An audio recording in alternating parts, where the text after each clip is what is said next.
請勿靠近車門，請不要靠近車門。Please stand back from the doors.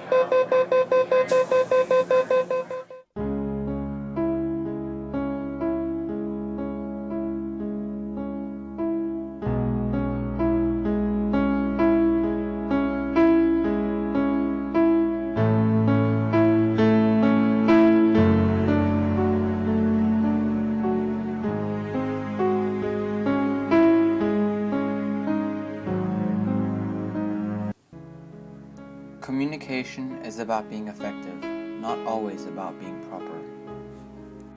In the world we live in today, communication is everything. How you communicate will show your identity to the rest of the world. We are so divided in terms of culture, yet we are so united that we are able to understand each other without any hindrance. That is the power of communication.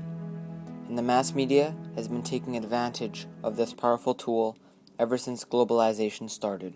Language is the essential element that makes communication so vital in today's society. How you use it determines how you think, and how differently you think influences the language you use. This is what separates us into different cultures. It is not only used for describing culture, but it is a part of our customs, traditions, and beliefs that we have been continuing from the past. Of course, it is not only the language spoken or written that has an impact on our surroundings. Body language, hand gestures, and facial expressions are just some of the ways that language can be effective but not proper. At least, not to certain different people. It is not only a means for describing culture, but it is a part of the customs, traditions, and beliefs that we call culture, and this is what makes us perceive things so differently. Body communication, like these different hand gestures, mean totally different things in different cultures.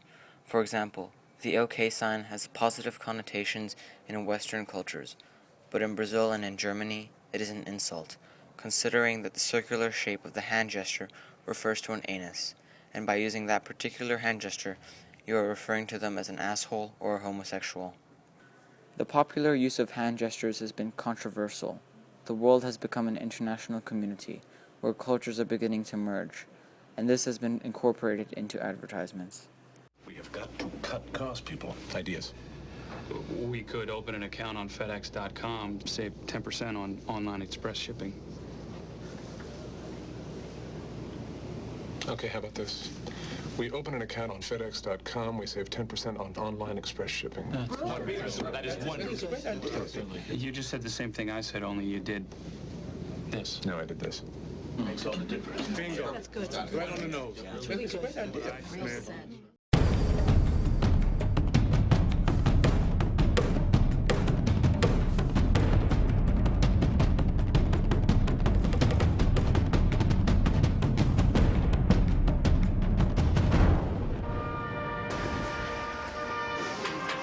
Cross your fingers for no penalties.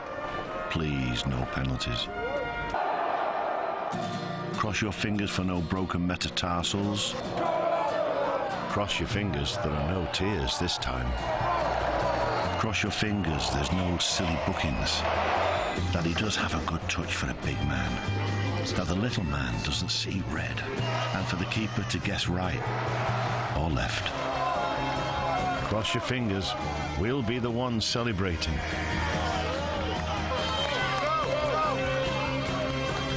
Cross your fingers, we're in the right place at the right time.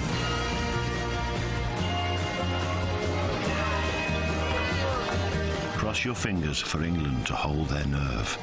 And with a bit of luck, we can do it. Cross your fingers with Kit Kat. Announcements just now were broadcasted worldwide, and these could be positive connotations in one place, but could be negative in another. A person from England could say by crossing your fingers, it brings you luck. Another person somewhere else could say it also brings bad luck to another football team. This is a debatable factor, and what can only support his or her argument of what they mean when they do the particular hand gesture, based on how their culture perceives towards it. Since hand gestures are embedded in today's society, we tried to show you how even the smallest of hand gestures can mean the greatest of offenses. But it is important to note that this documentary is about language, and not only about hand gestures. In fact, we are trying to show you how communication, well, language in general, differs throughout different cultures. Have you ever wondered whether or not certain phrases in your culture could mean entirely different things in another? Would it be possible if your culture treats a specific phrase normally, but it can turn out quite offensive in another? Here's an example of where language is misinterpreted. Mom, Dad, this is Kevin. Hi. It's so good to meet you. Hi, Kevin. So any plans today? It's a beautiful day. Why don't you take a hike? No, you take a hike. Dad.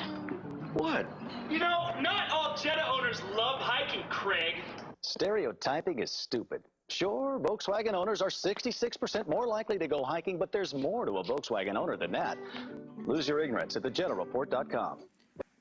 Take a hike in one culture basically means for you to bug off, or to go away.